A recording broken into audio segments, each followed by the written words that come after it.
Baik, seterusnya saya nak bersama dengan seorang lagi tetamu kita iaitu Profesor Madya Dr. Yahya Mat Arif, pakar virologi Universiti Sains Malaysia yang bersedia di talian pada ketika ini. Assalamualaikum Prof, terima kasih kerana bersama dengan kami pada jam ini.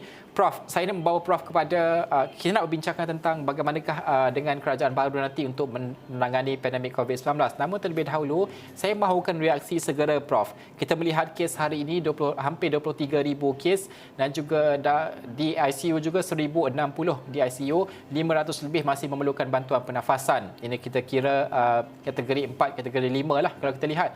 Namun hari ini diumumkan oleh Perdana Menteri sementara Tan Sri Muhyiddin Yassin bahawa di bawah PPN fasa 1 dibenarkan dine-in di kedai untuk yang dah lengkap vaksin 2 dos. Pada pandangan Prof sendiri, kewajaran keputusan ini? Ya, baik, terima kasih. Daripada segi kewajaran keputusan untuk membenarkan, pada saya, kita perlu melihat kepada kadar vaksinasi yang berlaku yang pada satu tempat tersebut. Sekiranya ianya masih lagi rendah, masih lagi rendah, saya merasakan kewajaran itu agak terlalu awal untuk diberikan. Maka kita perlu menilai balik semula. Tapi sekiranya sesuatu kawasan itu telah pun mencapai 50% at least, 50% at least daripada segi vaksinasi lengkap, maka ada kewajarannya di situ. Kerana kita perlu berhati-hati kerana mereka yang lengkap, mereka yang lengkap dos lengkap ini masih lagi berkemampuan dan masih lagi boleh menjadi dijangkiti dan menjadi punca. Kita tidak mahu mereka yang telah lengkap 2 dos ini menjadi punca kepada penularan kepada mereka yang belum lengkap vaksin ataupun yang mereka yang masih belum menerima vaksin. Dan kita lihat bahawa jumlah yang belum menerima vaksin masih lagi ramai. Jadi saya merasakan bahawa kita tidak mahu memberikan satu perspektif ataupun satu persepsi yang negatif yang menyebabkan membantutkan usaha kita untuk memberikan vaksinasi apabila mereka yang telah lengkap 2 dos ini menjadi punca kepada penularan kepada penularan jangkitan dan seterusnya. So jadi pada asasnya saya rasa sekiranya ianya telah pun mencapai 50%, maka ada kewajaran, tetapi sekiranya belum mencapai 50% dos lengkap, maka saya merasakan bahawa ianya perlu dinilai semula. Prof, sudah pastilah cabaran utama untuk kerajaan baru yang akan dilantik nanti seorang Perdana Menteri baru melihat kepada perubahan cara kita menangani pandemik COVID-19 ini. Sekarang kita mewujudkan PPN, Pelan Pemulihan Negara, ada fasa-fasa tertentu. Pada pandangan Prof, adakah perlu diubah, dirombak segala perkara ini ataupun hanya melibatkan penambahbaikan untuk lebih mudah difahami dan mudah diikuti oleh orang ramai, oleh ahli perniagaan dan juga paling penting keberkesanannya pada pandangan Prof? Ya, dia mungkin perlu kita lihat semula dan kita lebih kepada pendapat saya, kita perlu lebih melihat kepada indikator-indikator yang lebih bermakna. Sebagai contoh, kita melihat kepada bagaimana tahap kesihatan awam kita pada masa ini yang terbeban disebabkan kerana oleh kategori 3, 4 dan 5. Tetapi kita telah pun melihat bahawa kawasan-kawasan terutamanya di kawasan Lembah Kelang yang mana berlaku penurunan daripada segi kes-kes yang melibatkan 3, 4 dan 5. Jadi ini memberikan satu harapan baru yang memberikan satu harapan bahawa sistem kesihatan awam kita sekarang ini telah pun beransur pulih. Tapi itu hanya di Lembah Kelang. Tapi kita kena lihat pula sekarang ini di tempat-tempat yang lain yang mana kita lihat berdasarkan kepada hari ini sahaja jumlah kes yang ada, kita melihat bahawa pertambahan negeri-negeri yang merekodkan kes harian yang mencecah 4 digit.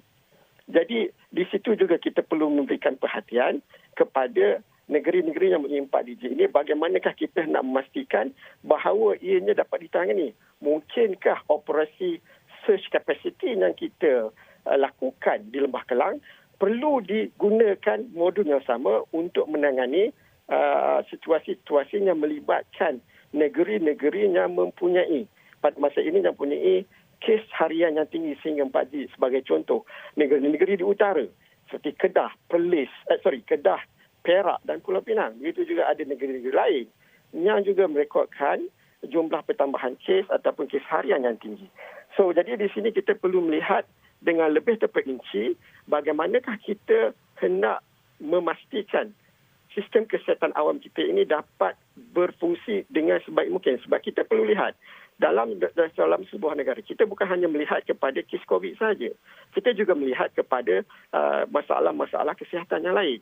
Apabila sistem kesihatan kita hanya tertumpu ataupun terpaksa memberikan perhatian yang lebih kepada COVID, ini akan menjejaskan secara keseluruhan kepada kes-kes ataupun masalah kesihatan yang lain. So pada sini saya lihat ianya perlu dilihat balik dan perlulah digunakan indikator-indikator yang lebih memberikan makna supaya tindakan yang lebih sesuai dapat diambil.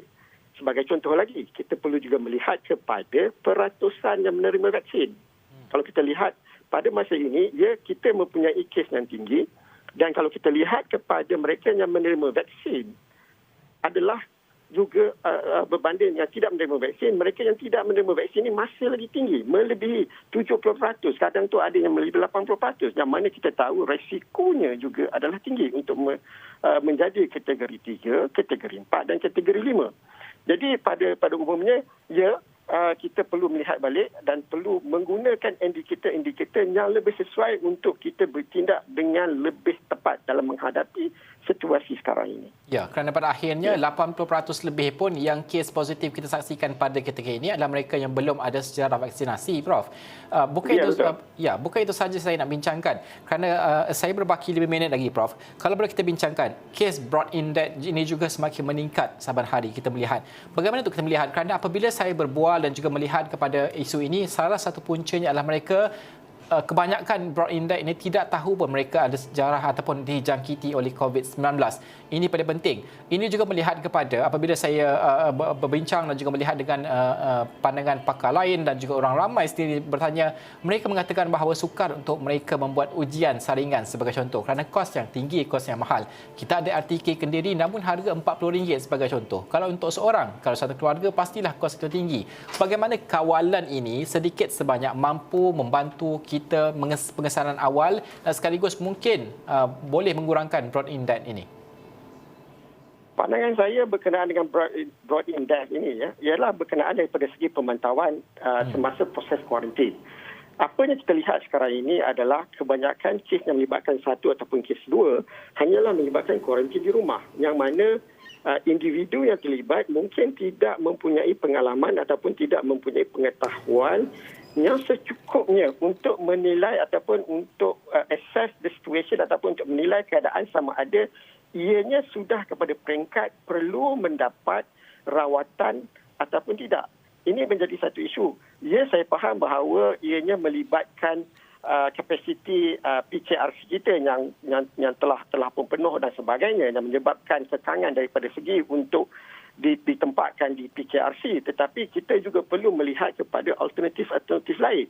Sekarang ni kalau kita lihat kepada ruang-ruang yang ada, sebagai contoh, kita ada banyak tempat ataupun government institusi government seperti sekolah bersama penuh yang masih kosong, yang asramanya kosong, dan juga MRSM ataupun fasiliti-fasiliti lain yang boleh digunakan sebagai tempat PKRC ataupun kuarantin yang lebih sesuai daripada kita memberikan peluang ataupun kita memberikan option kepada mereka-mereka ini untuk hanya membuat kendiri ataupun isolasi kendiri di rumah. Yang mana daripada saya katakan tadi, ada keadaan di mana situasi tempat kuarantin itu pada situasi kuarantin ataupun tempat kuarantin memang tidak sesuai langsung untuk dijadikan tempat kuarantin. Terutamanya yang melibatkan daripada golongan B40. Ini merupakan satu perkara yang juga perlu kita beri perhatian dan kita cari jalan bagaimana untuk kita memastikan bahawa kuarantin ini dapat dilaksanakan dengan sebaik mungkin dan di bawah pemantauan mereka yang dapat dan mampu mengakses ataupun menilai situasi semasa daripada kita membiarkan dan akhirnya dah terlambat. Dan ini yang menyebabkan berlakunya, pada saya, pandangan saya, yang melibatkan berlakunya peningkatan kes-kes yang melibatkan broad index. Jadi ianya perlu dinilai semula. Ya, penilaian semula ini amat penting sekali, kita melibatkan kepakaran dan sebagainya. Prof, mungkin terakhir sekali bagaimana untuk kita melihat bahawa susunan polisi juga untuk pasukan barisan hadapan kita. Mereka penat bertarung dan sebagainya, bagaimana untuk memudahkan tugas mereka, untuk membantu mereka. Mungkin sudah masa kita menambah lagi jumlah dan sebagainya. Apa lagi penambahbaikan yang harus segera dilakukan oleh sebuah kerajaan baharu? Satunya memang kita perlu lihat balik kepada kemampuan kapasiti sumber manusia kita. Memang kalau kita lihat staf frontliner kita ataupun petugas kesihatan dah memang penat dah. Mereka ini bertugas saya rasa sejak bermulanya daripada COVID sehinggalah sekarang, dan mereka mendapat rehat yang saya rasa memang sangat sedikit. So jadi bagaimana kita dapat meringankan mereka? Satunya adalah mungkin daripada segi menambahkan kemampuan sumber manusianya. Dan yang keduanya adalah daripada segi kemampuan untuk menyediakan infrastruktur seperti yang katakan tadi, menambahkan fasiliti-fasiliti daripada segi kuarantin dan sebagainya. Begitu juga dengan daripada penambahan kepada alat-alat yang diperlukan ataupun bantuan-bantuan yang diperlukan untuk merawat dan seterusnya, memastikan bahawa COVID patient ini ataupun pesakit COVID ini dapat recover dengan baik dan dengan cepat.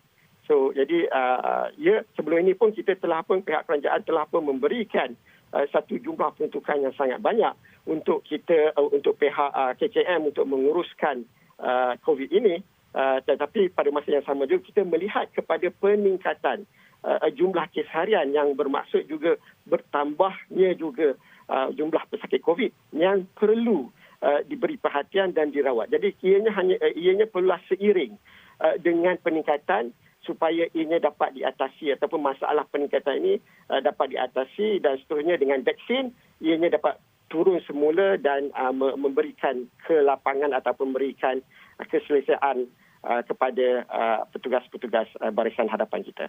Prof, ini adalah pandangan, kalau boleh saya dapatkan point of view Prof sendiri. Kita memilih individu yang berkelayakan untuk memimpin dan juga kepada portfolio yang amat penting, kesihatan, vaksinasi dan sebagainya. Pada pandangan Prof sendiri, bagaimana tahap kepentingan memilih ini dan juga kumpulan yang akan dipilih nanti untuk membuat sejarah segala perbincangan dan juga segala penyelesaian dan sebagainya? Secara ringkasnya, Prof. Seseorang itu perlulah melihat perkara ini dengan memberikan perhatian yang sepenuhnya, dan seseorang itu perlulah mendapatkan ataupun build up a team, mewujudkan satu kumpulan kerja yang berdasarkan kepada kepakaran untuk melihat perkara ini. Dianya tak semestinya orang kata apa, ketua itu tak semestinya berlatar belakangkan sains, tetapi sekiranya ianya datang daripada berlatar belakangkan sains ataupun berlatar belakangkan perubatan ataupun sains kesihatan, ianya sangat-sangat membantu sebab ianya lebih memudah memahami keadaan semasa. Yang pentingnya adalah mewujudkan satu kumpulan kerja yang dapat bekerja dengan baik dan dapat memahami situasi yang kita hadapi sekarang ini dengan jelas supaya tindakan yang tepat dapat diambil. Baik, Prof. Terima kasih kerana meluangkan masa bersama dengan kami pada jam ini. Profesor Madya Dr. Yahya Mat Arif, Pakar Virologi Universiti Sains Malaysia.